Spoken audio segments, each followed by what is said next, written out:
अनंत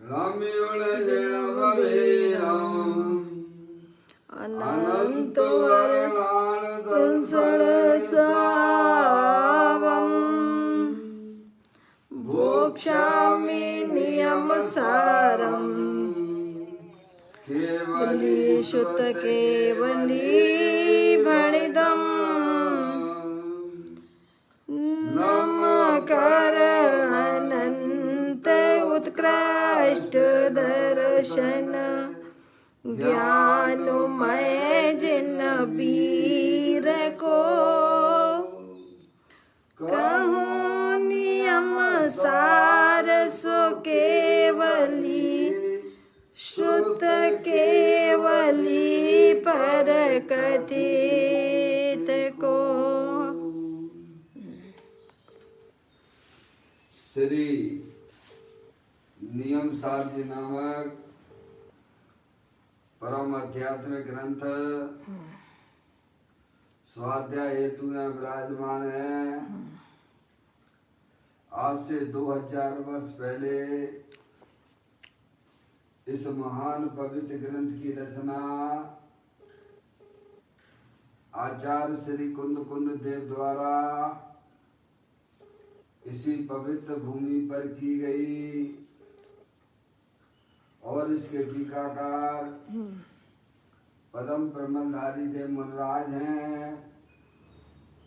ग्रंथ का नाम नियम सार है। नियम से करने योग्य कार्य अपनी आत्मा में सम्यक दर्शन, सम्यक ज्ञान, सम्यक चारित्र रूपी निर्मल पर्याय, पवित्र पर्याय, मोक्ष मार्ग रूपी पर्याय को प्रकट करना है, क्योंकि वह पर्याय स्वयं ही सुख स्वरूप है और अनंत सुख का कारण भी है। अनादि काल से हमारे आपके आत्मा में पर को अपना जानने वाली, पर को अपना मानने वाली, पर के साथ संबंध रखने वाली ऐसी मोह राग देश रूपी मलिन पर्याय, अपवित्र रूप पर्याय प्रकट है, जो स्वयं दुख स्वरूप है और अनंत दुख का कारण भी है। ऐसी मोराग देश रूपी मलिन पर्याय का अपनी आत्मा में से उस पर्याय का अभाव करना है और सम्यक दर्शन, ज्ञान, चारित्र वाली निर्मल पर्याय, पवित्र पर्याय, मोक्ष मार्ग रूपी पर्याय को प्रकट करना है। ऐसे कार्य की प्राप्ति जिनवाणी माता के द्वारा अपने आत्मा के स्वरूप को पहचानना, अपनी जो आत्म वस्तु है वह परद्रव, प्रभाव और पर्याय से अखंड ज्ञान ज्योति स्वरूप है। ऐसे ज्ञायक प्रभु परमात्मा का माँ जिनवाणी माता के द्वारा परिचय करके तत्पश्चात शरीर रागादिक ये सब कर्मकृत वस्तुएं हैं, इनका हमारे आत्मा के साथ में किसी भी प्रकार का कोई संबंध नहीं है। इस प्रकार सम्यक भेद ज्ञान पूर्वक शरीर रागादिक की रुचि छोड़कर अंदर में जो अखंड ज्ञान ज्योति स्वरूप भगवान आत्मा है, उसमें ही अपनी वर्तमान पर्याय का संबंध बनाकर उसे ही निज रूप से जानकर उसमें ही अपनी वर्तमान पर्याय को मग्न कराना, उसे ही अत्यंत परमात्मा ने धर्म कहा है। उसकी चर्चा आचार्य भगवंतों ने, मुनिराजों ने एक एक गाथा, उसकी टीका और कलश के माध्यम से हमें अपने आत्मा के स्वरूप को यहाँ पर समझाया है। देखिएगा, यह परम आध्यात्मिक ग्रंथ है जिसका नाम श्री नियम सार जी है, जिसके सातवें अधिकारी की चर्चा हम और आप सब यहाँ पर पढ़ रहे हैं, जिसका नाम है परम आलोचना अधिकार। इसके अंतर्गत अंतिम कुछ कलशों की चर्चा शेष है, उसे अपन यहाँ स्वाध्याय हेतु पढ़ रहे हैं।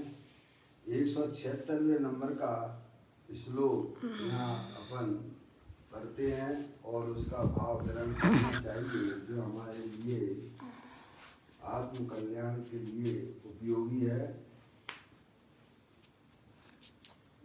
कलश का पाठ।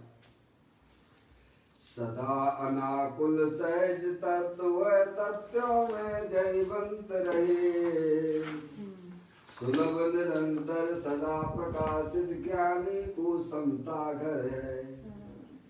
परम कलायुत विकसित निज गुण से सदा प्रफुल्लित है, निज महिमा में लीन निरंतर सहज अवस्था प्रकटित है।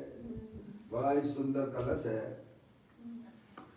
यहाँ पर अपने आत्मा के महात्म की महिमा की गई है कि अपनी जो चैतन्य वस्तु है, 8 प्रकार से हमें इसका विचार करना चाहिए।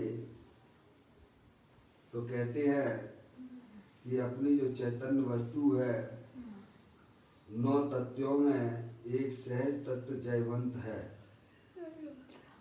क्या 9 तत्वों में अपना जो एक सहज तत्व है वह सदा जयवंत है। जयवंत का मतलब ये है कि वह ना तो उपजता है और ना ही उसका नाश होता है। ऐसी जयवंत वस्तु नव तत्वों में नव तत्वों से भिन्न है। नव तत्व जो है वे तो उत्पन्न विध्वंसी हैं, लेकिन अपनी चैतन्य वस्तु सदा काल जो है अविनाशी रूप से जयवंत रहती है। पॉइंट अगर आपको याद रहे तो आपके लिए बहुत अच्छी बात है, और उसका भाव वासन भी हमें करना चाहिए। 9 तत्व यानी जीव अजीव, आश्रम बंद, संबंध निजरा और पुण्य पाप। क्या जीव अजीव, आश्रम बंद, संबंध निजरा, मोक्ष और आश्रम के 2 भेद और हो जाती है, तो पुण्य पाप। ये 9 तत्व जो है वे पर्याय में होने वाली वस्तु है, एक समय मात्र की है, जिसमें कुछ विकारी तत्व है, कुछ निर्विकारी तत्व है, लेकिन वे एक समय की पर्याय है, आत्मा की पर्याय में होने वाले तत्व है, उत्पन्न विध्वंसी है। लेकिन अपनी जो चैतन्य वस्तु जो ध्रुव रूप से सदा विद्यमान है, अखंड ज्ञान ज्योति स्वरूप है, वह ना तो उत्पन्न होती है और ना कभी वह नाश होने वाली है। ऐसी चैतन्य वस्तु देह देवल में विराजमान है। इसमें यही बताने का प्रयत्न किया गया है कि नव तत्वों के स्वरूप को पहचान कर उनका लक्ष्य छोड़ के अंदर जो अखंड ज्ञान ज्योति स्वरूप भगवान आत्मा है उसकी दृष्टि करना और उसमें ही निरंतर अपनी पर्याय को मग्न कराना, यही वास्तव में प्रत्येक आत्मा का कर्तव्य है। नंबर 1। नंबर 2 कहती है कि वह चैतन्य वस्तु जो है सदा अनाकुल है। कैसी है? अनाकुल है, आनंद स्वरूप है, जिसमें आकुलता का ऐसा में कोई काम नहीं है। जैसे मिश्री का स्वभाव मीठा होता है, मीठी मीठी रहती है ना, ऐसी ही अपनी चैतन्य वस्तु है, सदा ज्ञानानंद स्वरूपी है, अमृत का कुंड है, जिसमें दुख नाम का कोई भी काम नहीं है। 2 हो गए भैया। नंबर 3 कि अपनी चैतन्य वस्तु जो है सदा सुलभ है। क्या है? हाजरा हजूर भगवान छे, समझ गए आप? ऐसा देव आपको दुनिया में नहीं मिलेगा देखने को। मंदिर में तो पर परमात्मा के दर्शन करने के लिए कुछ समय रहता है, इस समय ही भगवान के दर्शन हो सकते हैं पर परमात्मा के, लेकिन अपना भगवान आत्मा सदा ही सुलभ है। क्या? लेकिन हमें अनादिकाल से अपने सुलभ तत्व का अभ्यास न होने से वह हमारी पर्याय में उपलब्ध नहीं हो रहा है। अनअभ्यास के कारण से वह चैतन्य वस्तु हमारी पर्याय में जो है दुर्लभ हो रही है। अगर आप अभ्यास करेंगे उस सहज तत्व का तो अवश्य वह पर्याय में हमारे लिए भी वह सहज ही है। तीनों काल विद्यमान वस्तु है। अभ्यास से तो है भाई साहब बड़े से बड़े काम सुलभ हो जाते हैं। समझ में आया? तो कहते हैं वह चैतन्य वस्तु जो है सदा सुलभ है। चौथे नंबर की बात की कि वह चैतन्य वस्तु कैसी है, तो कहते सदा प्रकाशमान है। कैसी है? सदा प्रकाशमान। सदा प्रकाशमान है। जैसे सूरज जो है अपने प्रकाश से सदा प्रकाशमान रहता है, उसका कभी अभाव नहीं होता है। चाहे वह पानी भयंकर बरस रहा हो या रात्रि का समय हो, तब भी सूरज तो अपने प्रकाश से निरंतर शोभायमान होता है। उसके अस्तित्व का कभी नाश होता नहीं है। ऐसे ही अपनी जो चैतन्य वस्तु है अपने ज्ञान दर्शन आदि अनंत शक्तियों से सदाकाल प्रकाशमान है। समझ गए आप? चाहे कैसा भी पर्याय में रागादिक परिणाम होते हों, समझ गए आप? कैसा भी शरीर हो, एक इंद्री से लेके संगीत पंचमी तक 4 गति 84 लाख योनियों के कोई भी शरीर उसके संयोग में हो, किसी भी प्रकार की पर्याय उसकी आत्मा में हो, लेकिन वह तो अपने ज्ञान प्रकाश से सदा प्रकाशित ही रहता है। समझेगा? कितने हो गए भैया? 4 हो गए। 5। समझ में आ गया भैया?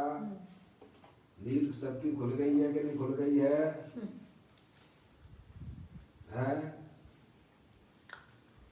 आत्म जागृति का नाम धर्म है।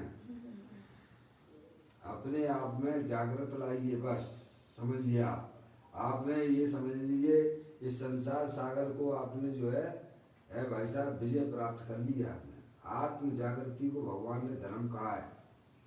पप्पू भैया, पापा, कितनी बात आ गई अभी?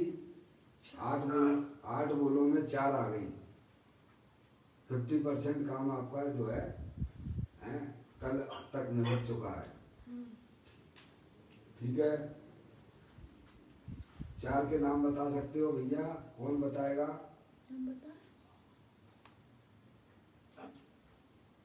मम्मी? हाँ बोलिए, कौन बोल रहा है? बोलिए, फिर आगे की बात करता हूँ। फिर हमसे बताना होगा। हाँ, नव तत्वों में वह सहज तत्व जयवंत रहता है। बहुत बढ़िया। नंबर 2, सदा अनाकुल स्वभाव वाला है, जिसमें आकुलता का कोई काम नहीं है और सभी के लिए सुलभ है। समझेगा नहीं आप? सभी के लिए सुलभ है, सदा सुलभ है।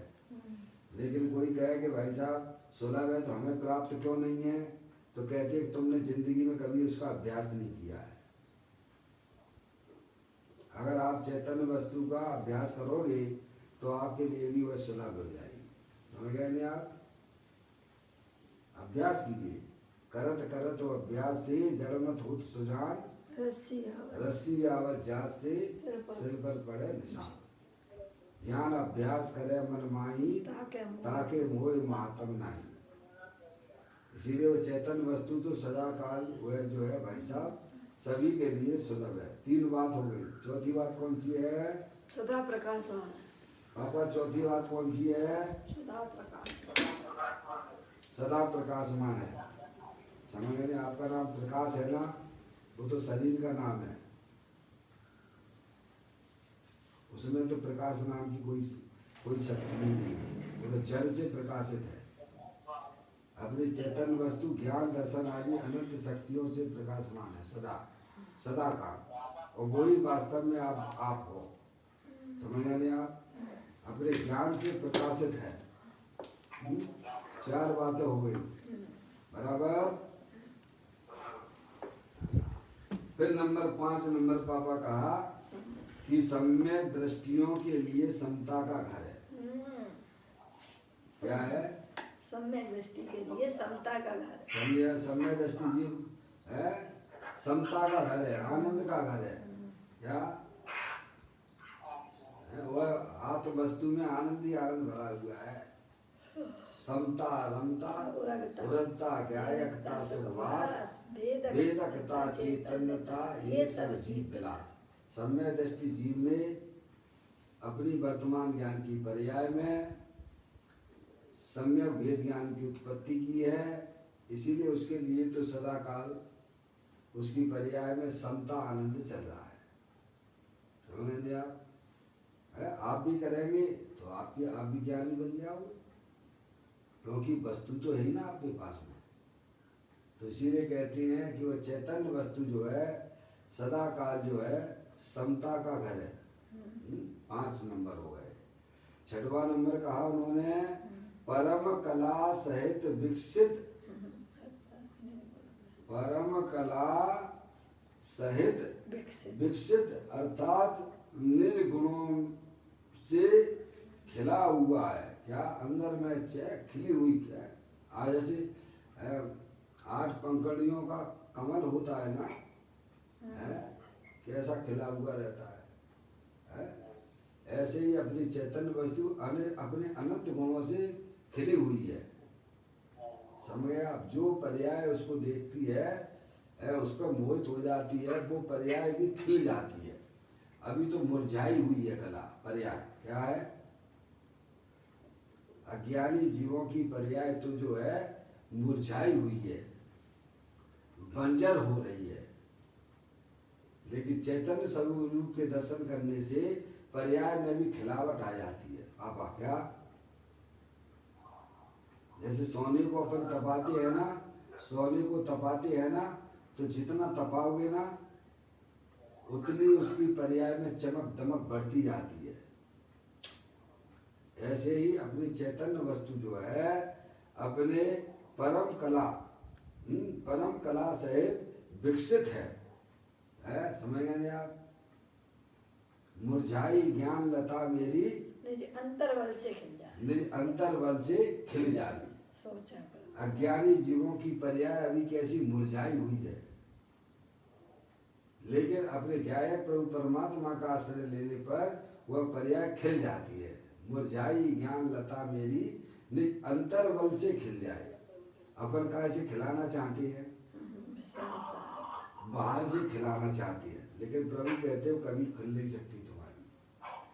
तुम ऐसे ही दुखी बने रहोगे, ऐसे ही पामर बने रहोगे। तुम निज अंतर्बल से खिल जावे।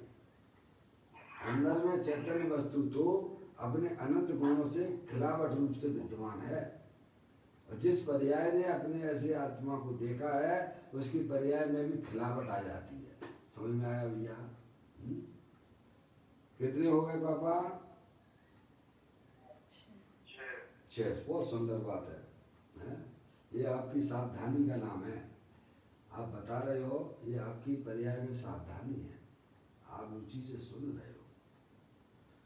फिर नंबर 7 जो आता है उसकी सहज अवस्था प्रकट है। क्या?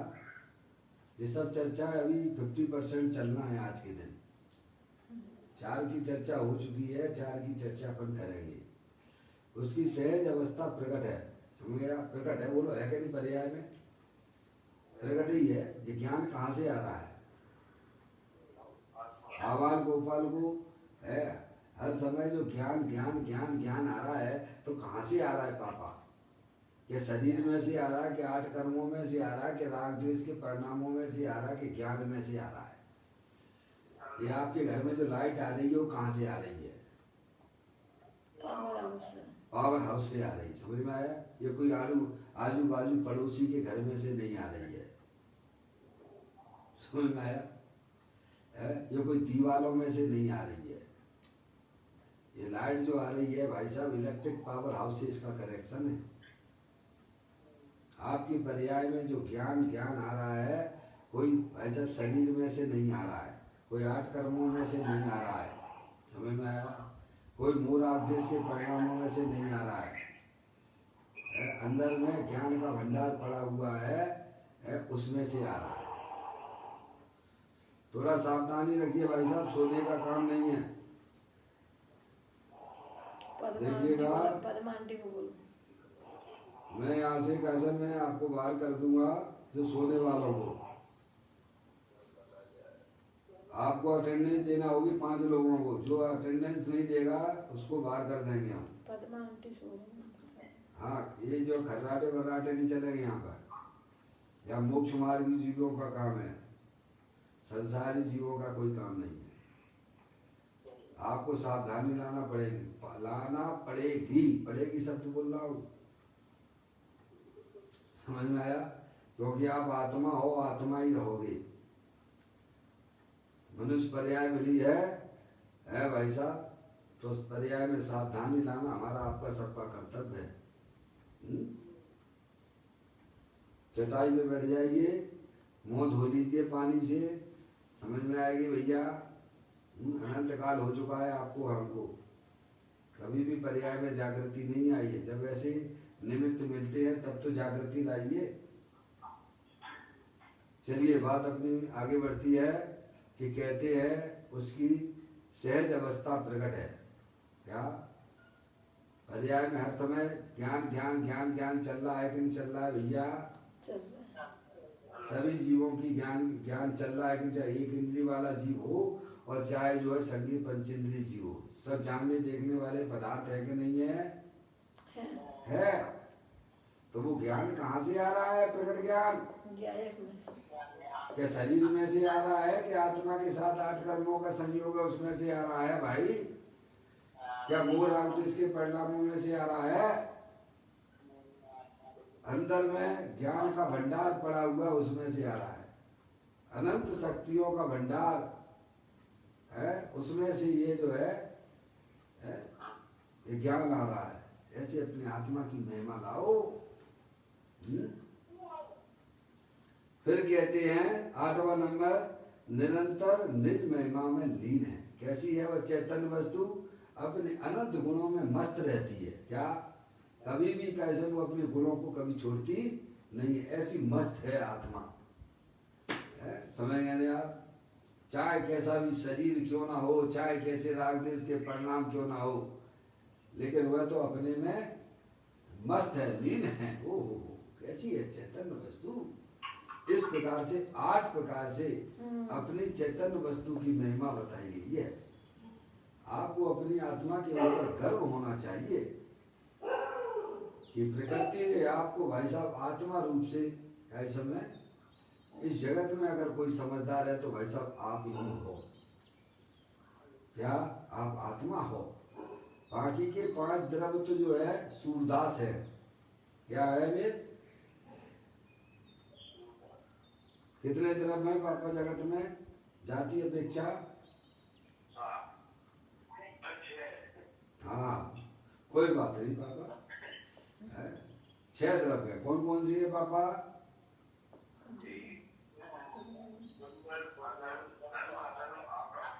बहुत सुंदर बात, समझ गए आप? ये द्रव्य है जाति अपेक्षा। अजंत परमात्मा ने 6 द्रव्य बताए हैं। एक जीव द्रव्य है जो जानने देखने वाला पदार्थ वस्तु है। पुद्गल द्रव्य है, शरीर आदि जो जड़ है, ये पुद्गल द्रव्य है। समझ में आया? जो भी इंद्रिय ज्ञान का विषय होते हैं सब पुद्गल द्रव्य है। धर्म द्रव्य एक है, पूरा लोकाकाश में व्याप्त है, अमूर्तिक है। अधर्म द्रव्य पूरे लोकाकाश में व्याप्त है, अमूर्तिक है, वह भी जड़ है। समझ में आया? आकाश पूरे लोक अलोक में व्याप्त है, वह भी जड़ है। और काल है, लोक के असंख्यात प्रदेश में एक एक कालाणु विद्यमान है, वह भी अरूपी है, जड़ है। तो समझदार कौन निकला इस लोक में? चैतन्य वस्तु निकली जो कि आप और हम हो। अरे आपकी तो ऐसी लाठी खुल गई है भाई साहब, है ऐसा ऐसा है, क्या बढ़िया बात है, बोलिए आप। वो समझदार होकर ही वही बेवकूफ बन रहा है। यही तो बड़ा आश्चर्य हो रहा है, जो समझदार है वही बेवकूफ हो रहा है। ये सब क्या बेवकूफ का धंधा कर रहा है? ये बेवकूफ के धंधे नहीं है तो क्या है? शरीर को अपना माने बैठा हुआ है, जो तेरा कभी हो नहीं सकता है। समझ में आए?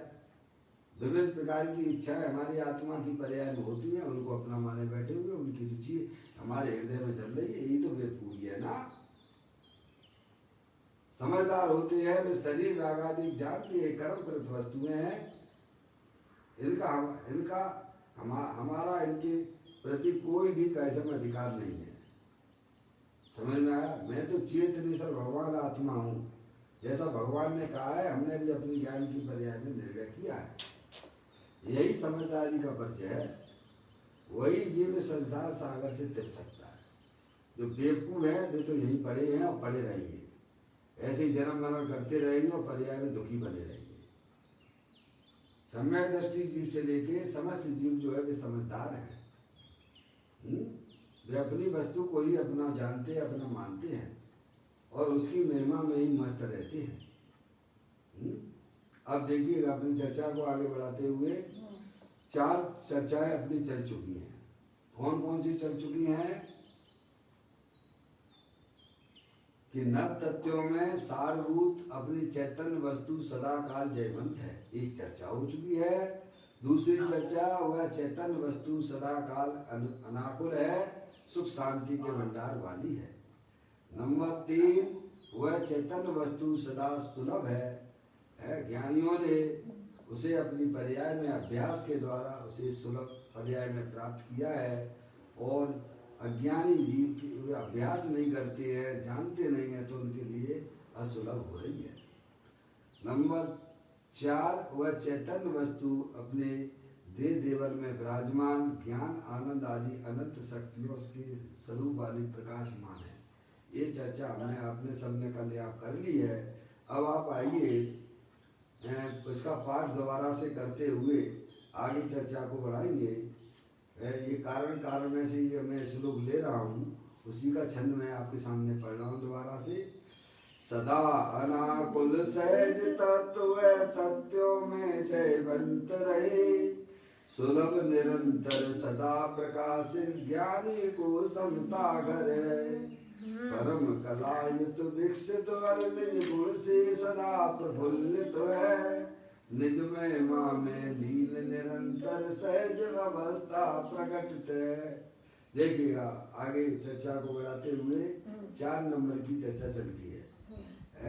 4 तो हो चुकी है, 5वें नंबर ज्ञानी को समता का घर है।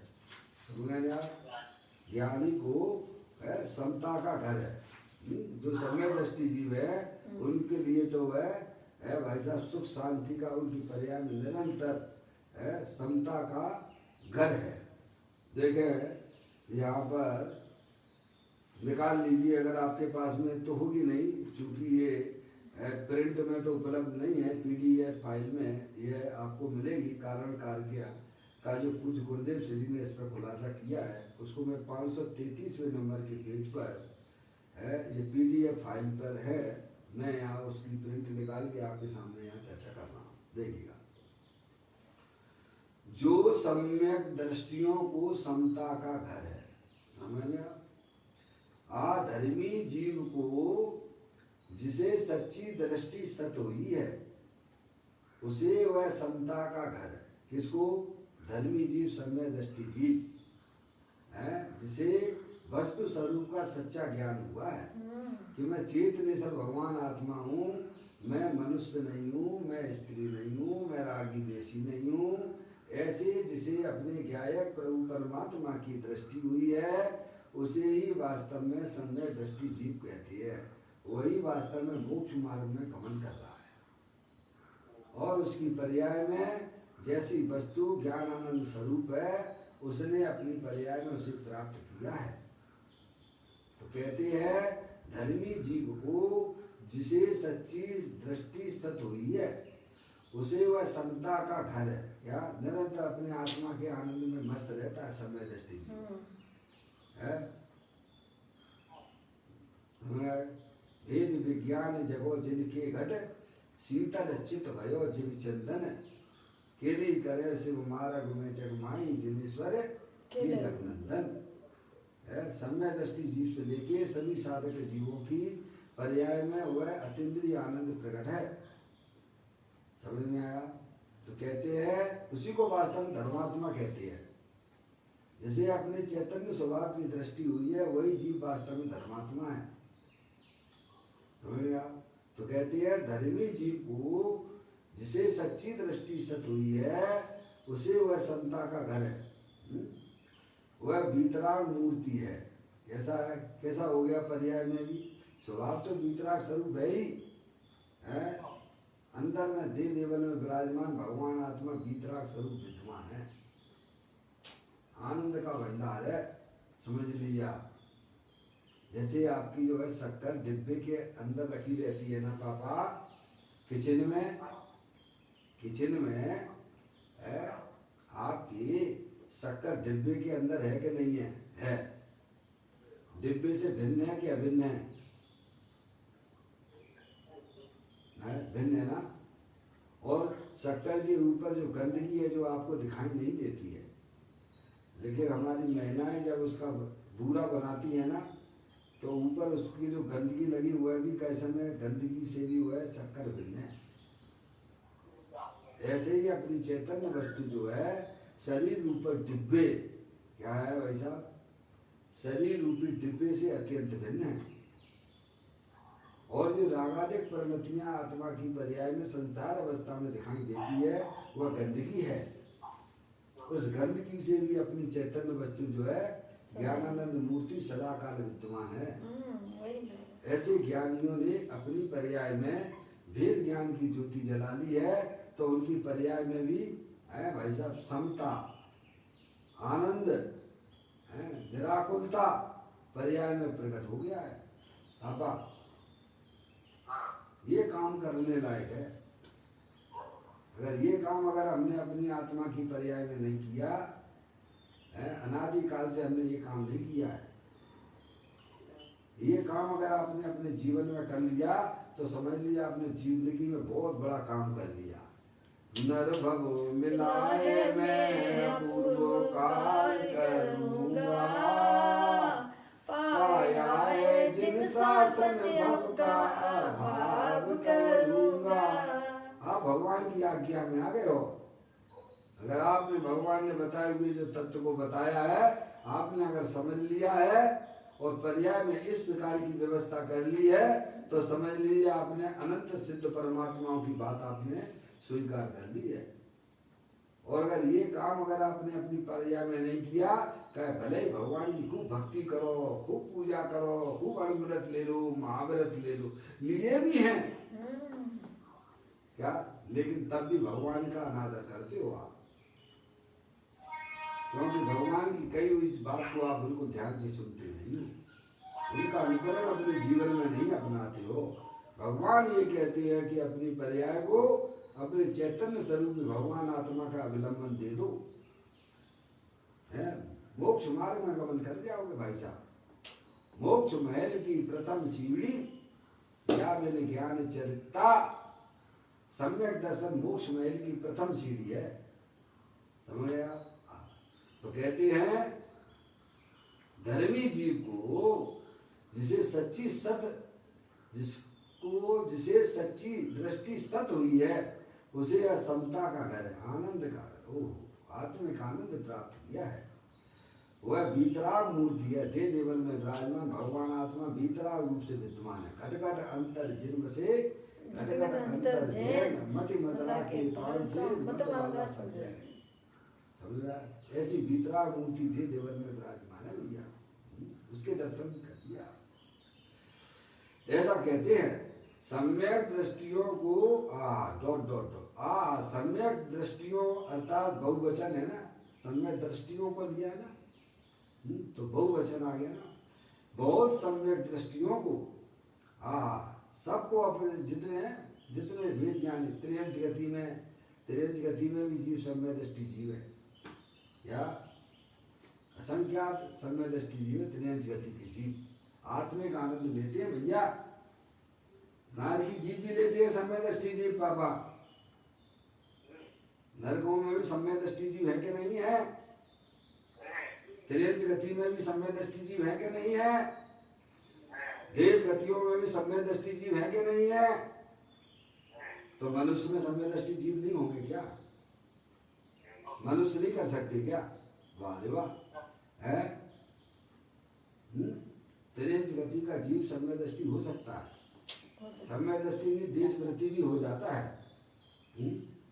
छोटा सा बच्चा जो है 20 किलो का वजन उठा सकता है पापा है, लेकिन पहलवान है जो है उम्र में बड़ा भी है वो नहीं उठा सकता। ऐसा हो सकता है क्या? है ऐसा हो सकता है क्या? है? नहीं हो सकता। छोटा बालक है, समझ लीजिए आपके यहाँ जो बालक है छोटा सा, वो 20 किलो का वजन उठा ले और आपको हम नहीं उठा पाएंगे, उसका पिता नहीं उठा पाएगा, नहीं उठा पाएगा। फिर तिर्यंच गति का जीव सम्यक दृष्टि हो सकता है।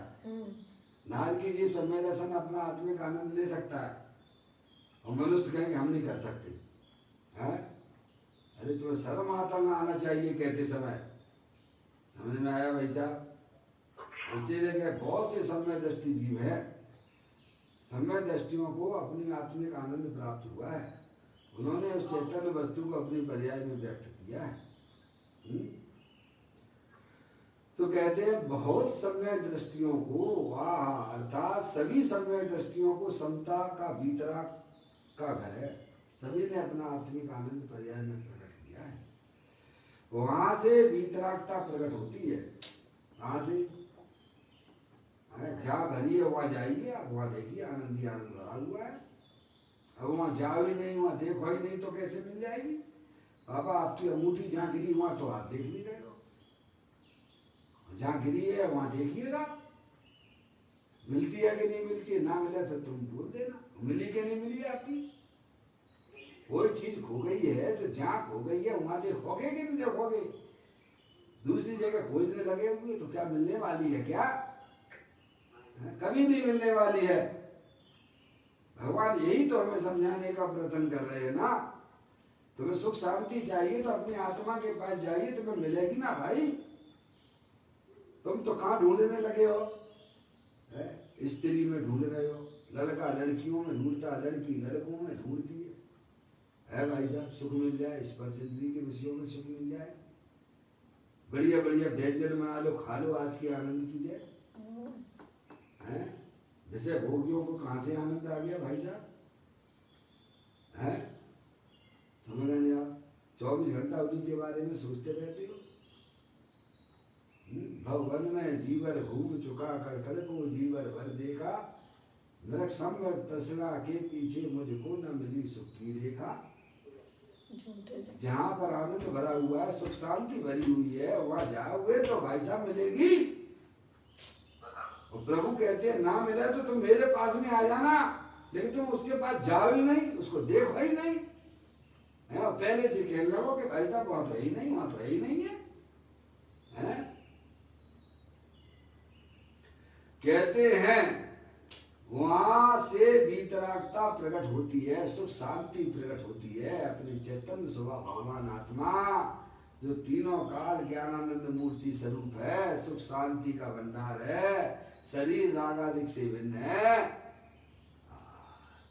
तो कहते वहां से वीतरागता प्रकट होती है, जिसे आत्मा वीतराग स्वरूप है।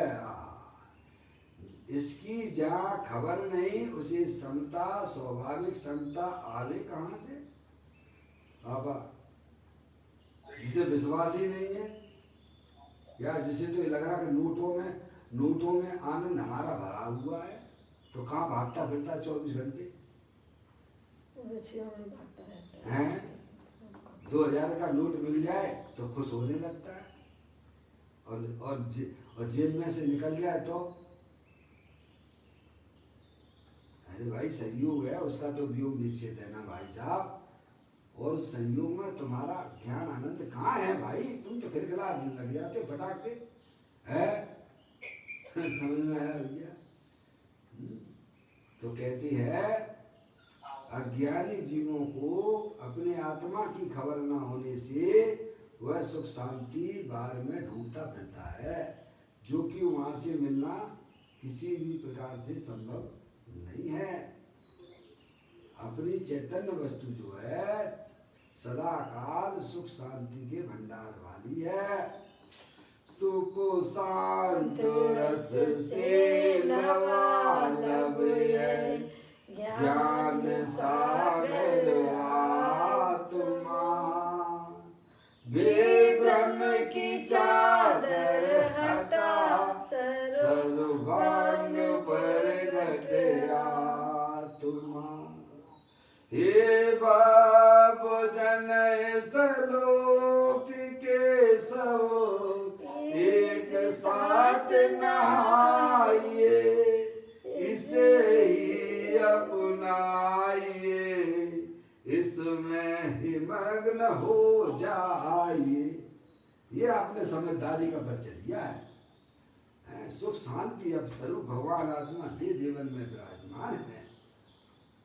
उसके पास जाओगे तो आपको अवश्य ही पर्याय में आत्मिक आनंद सुख शांति समता आनंद की प्राप्ति होगी। और बाहर देखते रहोगे, पर द्रव्यों को देखते रहोगे, पर परिणति पर भाव निरखता आत्म तत्व से चुकारे। निरंतर पर परिणति पर भाव निरखता 24 घंटा वे क्या कर रहे हैं, वे क्या हमारे बारे में सोचते हैं। अरे सोचते रहें, मैं सदा से रहा आत्मा अब भी हूँ, आत्मा ही रहूंगा न बदलूंगा मैं। कोई निंदा करे या करे स्तुति, वाय वैभव बढ़े या सभी नष्ट हो, इनसे गति नहानी तनिक मेरी है। मैं आत्मा हूँ, आत्मा ही रहूंगा। दुनिया मेरे बारे में कुछ भी कहती रहे या दुनिया कुछ भी करती रहे, मेरे को किसी से कोई लेना देना नहीं है। ऐसे अपनी पर्याय को फ्री करना पड़ेगा भाई साहब। पर द्रव्य पर भावों की तरफ अगर आप दृष्टि करोगे तो आपकी पर्याय में दुख के अलावा कुछ मिलने वाला नहीं है, जो आपके संसार का कारण हो जाएगी भाई।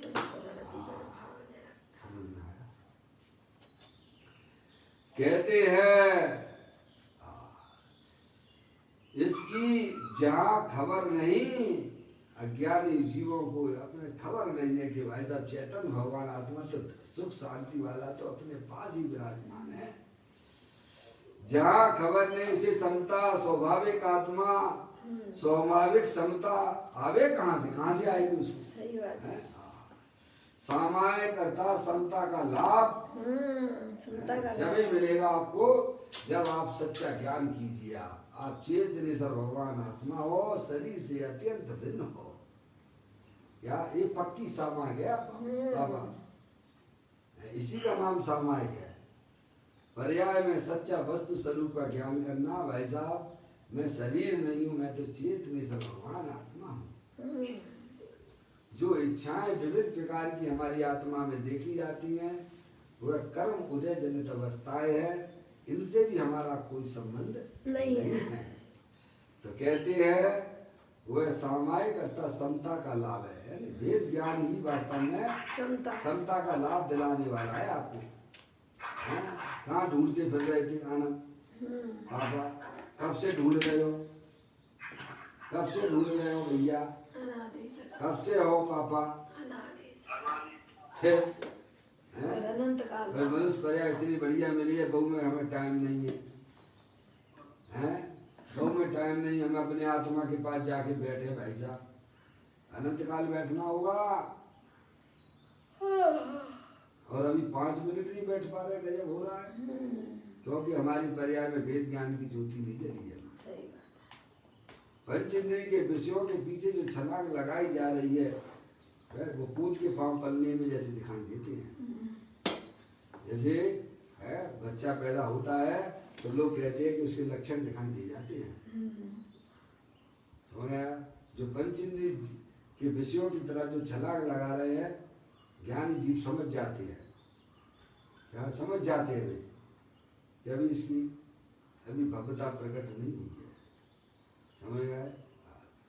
दो घड़ी भाई साहब, 1 घड़ी 2 घड़ी अपनी आत्मा के पास बैठने की आदत डालो, आदत डालो, क्योंकि वहीं आपको सुख शांति मिलने वाली है भैया। आज मानो, काल मानो, अनंत काल बाद मानो, भाई साहब मानना तो आपको पड़ेगा ही। सही बात।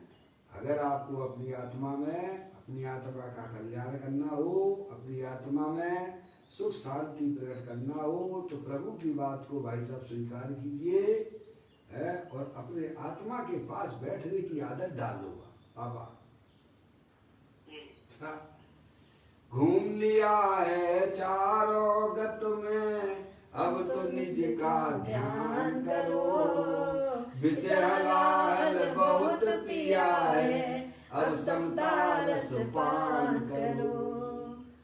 अपने घर को देखो बाबूरे, जहाँ सुख का खजाना रे, क्यों पर मैं सुख खोज रहा है, क्यों पर का दीवाना रे।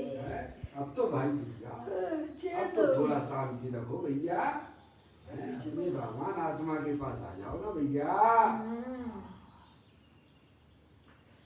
कहते हैं सामायिक अर्थात समता का लाभ, सामायिक है ना, सामायिक है ना। यहाँ तो समय दृष्टियों को समता का घर है। उसने अपनी पर्याय में इतनी सुंदर व्यवस्था कर दी है कि भाई साहब निरंतर अपने आत्मिक आनंद को लेती रहती है। सबके पास में है ऐसी वस्तु, सबके पास में ज्ञानानंद मूर्ति भगवान आत्मा है, अनंत शक्तियों के भंडार वाला है। जितनी शक्ति प्रभु के पास में है, उतनी की उतनी शक्तियां प्रत्येक जीव में विद्यमान है क्या, लेकिन उन्हें इन बातों की खबर नहीं है। जिन्हें खबर हो गई है वे तो भाई साहब अपने बस पास, अपने आत्मा के पास बैठ के आनंद का भोग करते हैं। समझ नहीं आप? कहते हैं सम्यक दृष्टियों को समता का घर है, धर्मी जीव को वीतराग दशा प्रकट हुई है। क्या हुई है? ये उसकी वास्तविक कमाई है, सम्यक दृष्टि जीव की। बाबा आपकी कमाई क्या है? देखो हमने अपनी जिंदगी में है, देखो 4-5 प्लाट है, क्या है, और अब हम लेते ही जा रहे हैं, लेते ही जा रहे हैं, लेते ही जा रहे हैं। 4-5 अपने प्लाट है अपने, और 2-4 घर बना रहे हैं, और इतना रुपया पैसा सोना चांदी घर में पड़ा हुआ है ना। देखो हमने जिंदगी में कितनी कमाई करी है। कछु नहीं है तो पहले पापा थोड़ा लेके भी चले जाना, थोड़ा लेके भी चले जाना है क्या? इतनी है पर बुद्धि में तो यही बसा हुआ है।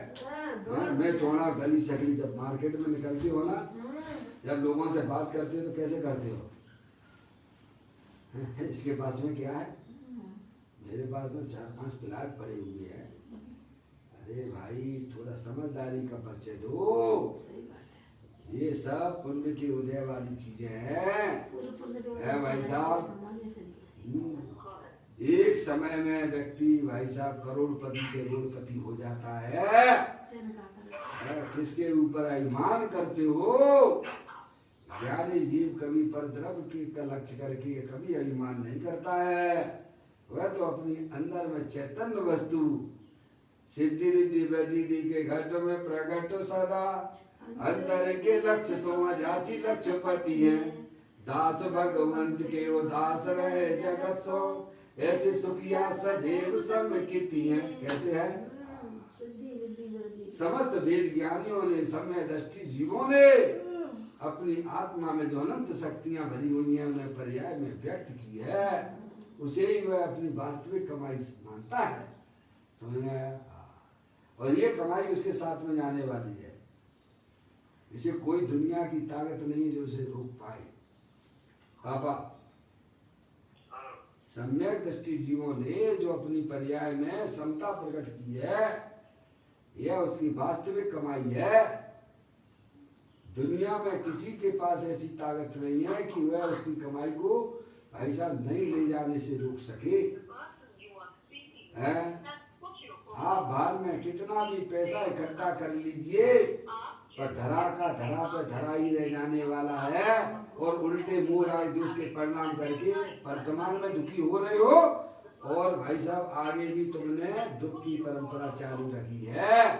जन्म मरण करोगे, भगवान तुम्हें बचा नहीं सकते हैं। भगवान तो मार्ग बताने वाले हैं। चलना तो आपको ही पड़ेगा और हमको भी पड़ेगा। देखिएगा क्या कहते हैं, कहते हैं धर्मी जीव को वीतराग दशा प्रकट हुई है। चौथे गुण स्थान वाला जीव है, उसने प्रभु की बात को स्वीकार किया है, अपनी ज्ञान की पर्याय में उसका निर्णय किया है। प्रभु जो चीज बताना चाहते हैं वास्तव में आत्मा अनंत शक्तियों के भंडार वाला है, पर द्रव्य प्रभाव से भिन्न है, ऐसा उसने अपने ज्ञान की पर्याय में निर्णय किया। निर्णय ही नहीं किया, उस आत्मिक शक्तियों को पर्याय में व्यक्त भी किया है। समस्त तरफ से पर द्रव्य प्रभाव से अपनी पर्याय को विमुख करके अपने आत्मा के सन्मुख किया है। वही मात्र एक सम्यक दृष्टि जीव है, और वह जीव मोक्षगामी है। धर्मी जीव को वीतराग दशा प्रकट हुई है, उस वीतरागता का वह घर है। पर्याय भी नहीं समझ में आया। अपनी चैतन्य भगवान आत्मा अनंत शक्तियों के भंडार वाली है। पर्यायों से पार देख ले आप स्वयं भगवान है। धर्मी जीव को जो सम्यक दर्शन वीतरागी पर्याय जो आत्मा के आश्रय से प्रकट हुई है, उस जीव को यह चीज है, वह त्रिकाली समता का घर है। वो जानता है कि कितनी सुंदर वस्तु हमारे पास में अनादिकाल से थी, मैंने कभी भी उसकी तरफ ना देखा, ये मेरी अज्ञानता थी। आज समझ में आया है कि वीतरागता धर्म हो।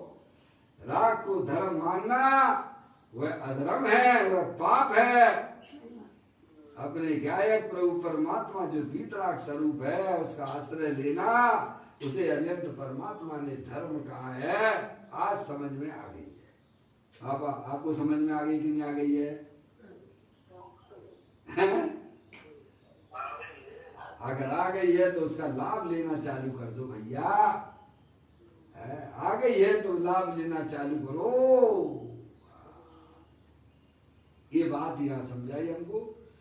वीतरागी पर्याय जो आत्मा के आश्रय से प्रकट हुई है, वो जीव को जो यह चीज है वह त्रिकाली समता का घर है, आनंद का घर है। समता रमता वरदता ज्ञायकता सुखवास वेदकता चैतन्यता ये सब जीव विलास।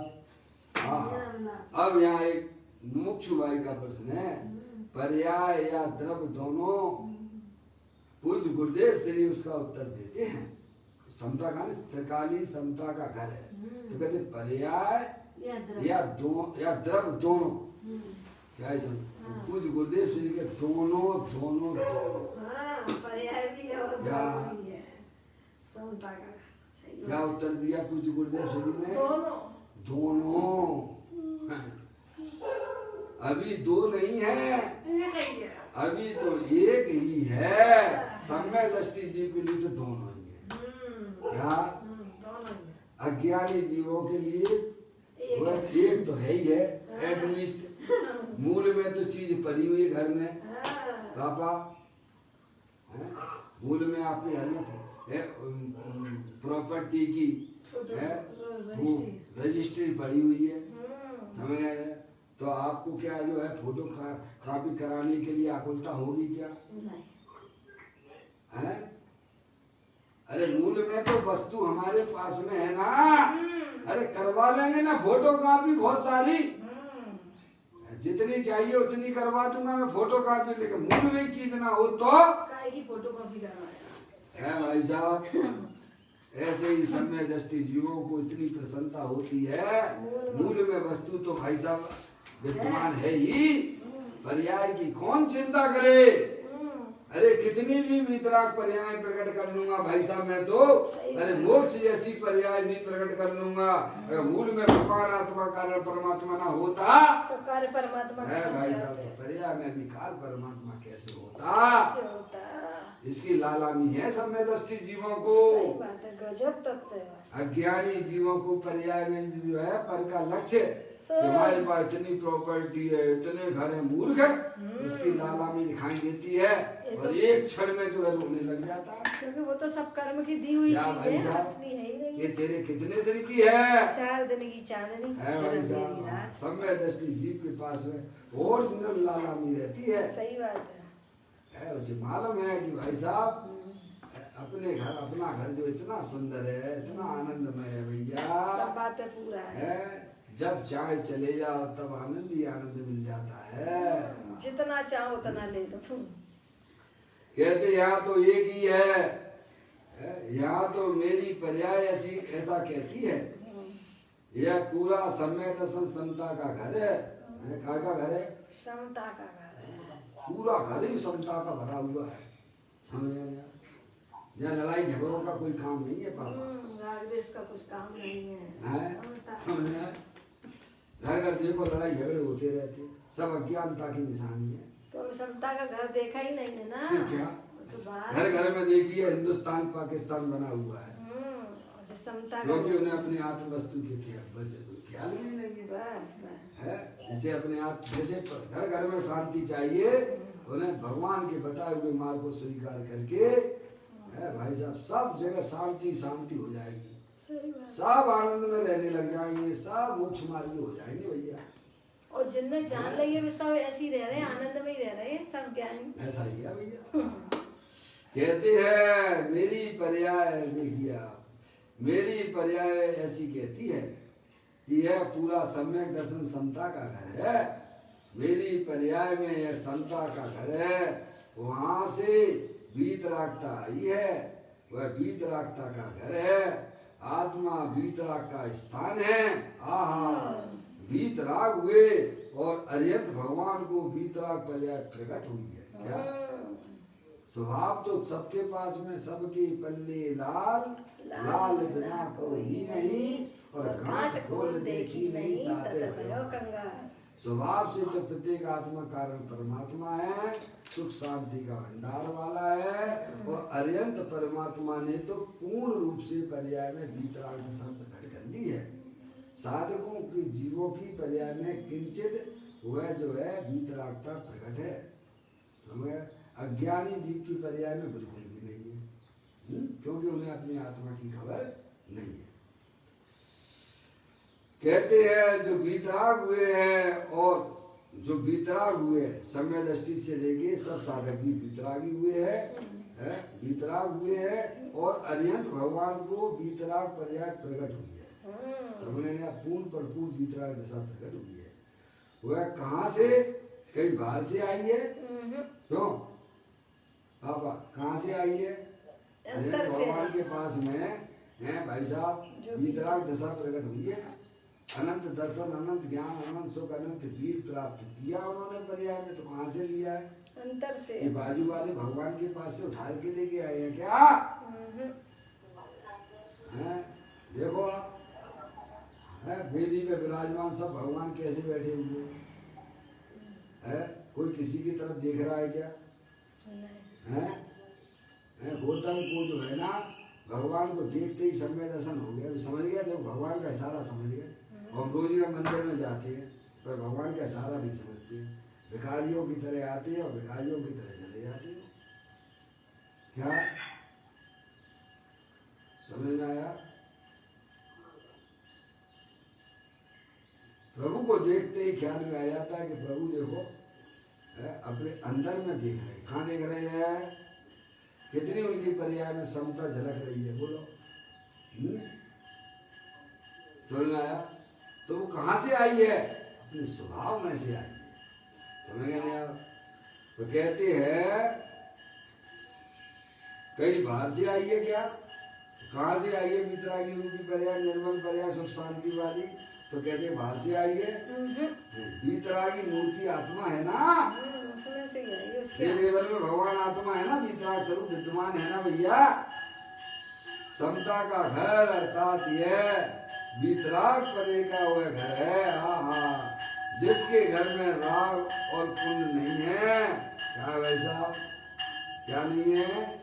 घर में राग और पुण्य नहीं है, दुख की पर्याय बिल्कुल भी नहीं है। ऐसा सुख स्वरूपी भगवान आत्मा, जिसके घर में राग और पुण्य नहीं है, समता पड़ी है, वीतराग स्वभाव पड़ा है, उसमें से जिसने सम्यक दर्शन किया वह समता का घर है।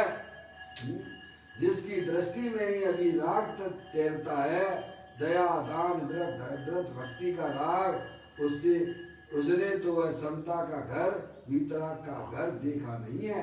जो पुण्य कोई धर्म माने बैठा हुआ है कि ऐसे भगवान की पूजा भक्ति करते जाएंगे और एक दिन हमारी नैया पार हो जाएगी, तेरी नैया डूबेगी। समझ में आ? डूब ही तो रहा है ना, है? समझ गए आप? जिन्हें पाप की रुचि है वे तो घोर संसारी हैं ही, वे तो डूब ही रहे हैं। क्या ऐसा में उनकी तो क्या बात करना। जो समझते हैं कि भगवान हमारा कल्याण कर देंगे, उनकी भी नैया डूबी हुई है।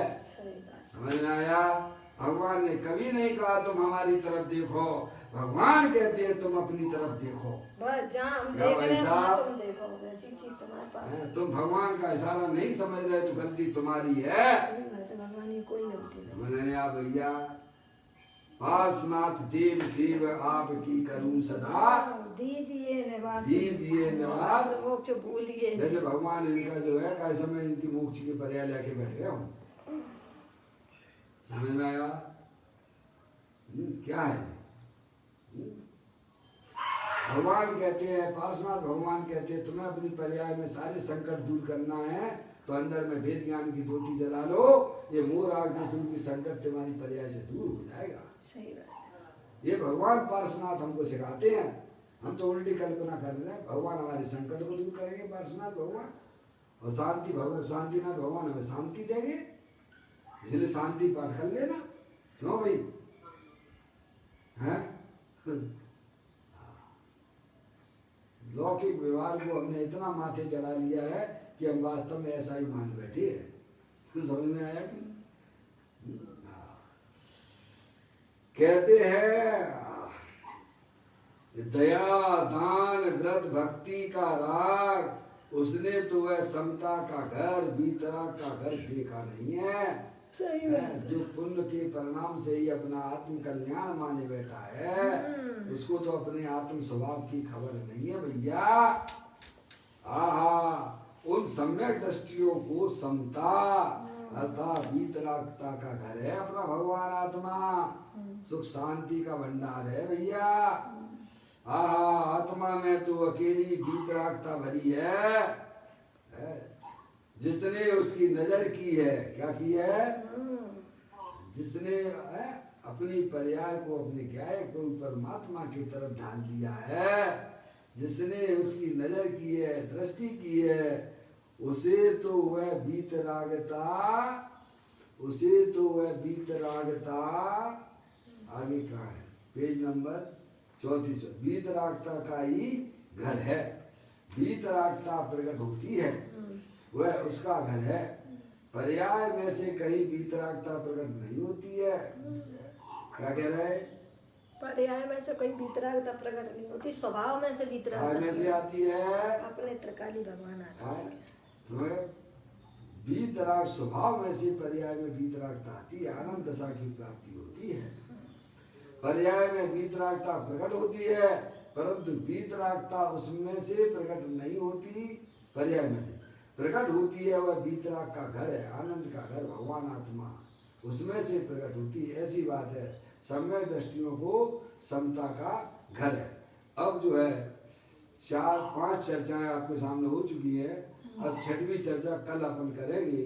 उसका नाम है परम कला सहित विकसित, अर्थात निज गुणों से खिला हुआ है। अपनी चैतन्य वस्तु जो है अपने अनंत गुणों से खिलावट रूप से विद्यमान है। ऐसी चर्चा कल अपन करने जा रहे हैं। अभी अपना समय यहाँ पर हो गया। निज निधि निज में बताई, यह अनंत अनंत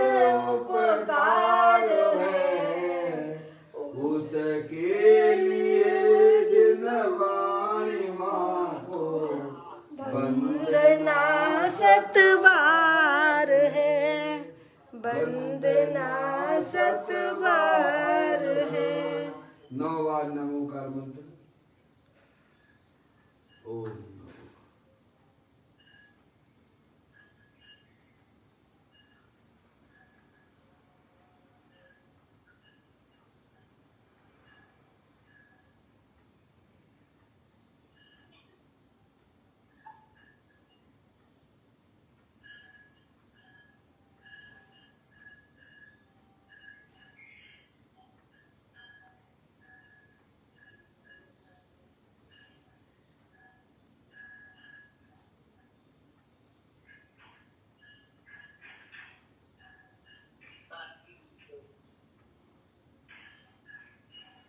बोलो द्वादशांग जनवाणी माता की जय।